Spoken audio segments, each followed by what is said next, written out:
సంక్షేమ భవన్ నిర్మాణం చేయాలి. వెంటనే కాపు సంక్షేమ భవన్ నిర్మాణం చేయాలి. అధికారులు అందుకు తగిన చర్యలు తీసుకోవాలి. ప్రజాప్రతినిధులు అందుకు తగినటువంటి సహకారాన్ని కాపు సంక్షేమ భవన నిర్మాణం అనేది 7 సంవత్సరాలకు పైగా నిర్మాణానికి నోచుకోకపోవటం అనేది మనమందరం ఆత్మ పరిశీలన చేసుకోవాల్సినటువంటి విషయం.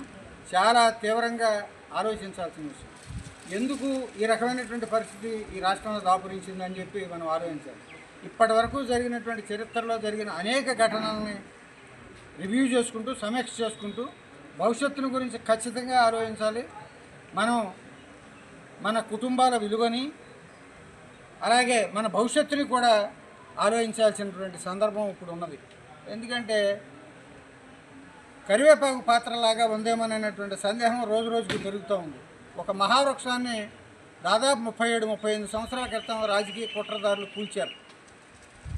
నా బాధ ఏంటంటే ఆయన్ని పొట్టన పెట్టుకున్న వారికి తెలిసినంతగా ఆయన మనుషులు అని చెప్పుకునే వాళ్ళకి ఆయన విలువ తెలియలేదేమో అనిపించే విధంగా ఇవాళ రాష్ట్రంలో పరిస్థితులు ఉన్నాయి. కాబట్టి చిన్న చిత్తక భేదాభిప్రాయాలని భిన్నాభిప్రాయాలని సీరియస్గా తీసుకోకుండా కాపు సంక్షేమమే ఊపిరిగా ఒకే ఒక లక్ష్యంగా మనం ముందడుగు వేయాల్సి ఉంటుంది.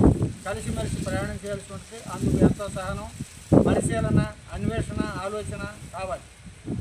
ఇప్పుడు ఈ మొదటి అడుగు దీంతో ప్రారంభిద్దాం. కోడూరు మండల కేంద్రంలో 7 సంవత్సరాల నాడు శంకుస్థాపన జరిగి ఇప్పటి వరకు కూడా నిర్మాణానికి నోచుకోకపోని సంక్షేమ భవన నిర్మాణాన్ని దారుణమైన విషయం ఏంటంటే దాని మీద ఆనాడు ఈనాడు ఎమ్మెల్యేగా ఉన్నటువంటి గౌరవనీయులు మండలి బుద్ధప్రసాద్ గారి చిత్రపటం రేఖాచిత్రం చాలా స్పష్టంగా కొట్టొచ్చినట్టు కనపడతా ఉంది.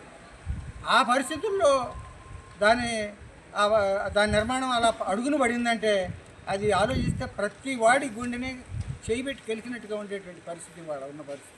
కనుక ఇక మీదట ఈ నిర్మాణం అనేది జాప్యం కావటానికి వీల్లేదు. ఈ సందర్భంగా ఐక్యతతో ఎవరెవరిని ఏ సందర్భంలో ఎక్కడికి కలవాలన్నా కలిసి ప్రయాణం చేసి తక్షణం కాపు సంక్షేమ భవన నిర్మాణం జరిగేలా చూసుకోవడం మాత్రమే మనందరి లక్ష్యంగా ఉండాలని చెప్పి నేను మనస్ఫూర్తిగా కోరుతా ఉన్నాను. అందరినీ ఆ విధంగా ఉండాల్సిందిగా కోరుతూ సెలవు తీసుకుంటాను. కోడూరు మండలంలో 60% కాపులు ఉన్నారు.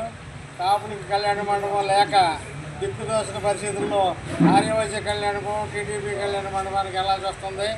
అలాగే మీరు కూడా పై అధికారులు కానీ మన ప్రజాప్రతినిధులు కానీ మమ్మల్ని గుర్తుపెట్టుకుంది. మరి మాకు కాపు కళ్యాణ మండపం 7 సంవత్సరాల నాడు శంకుస్థాపన చేయడం జరిగింది.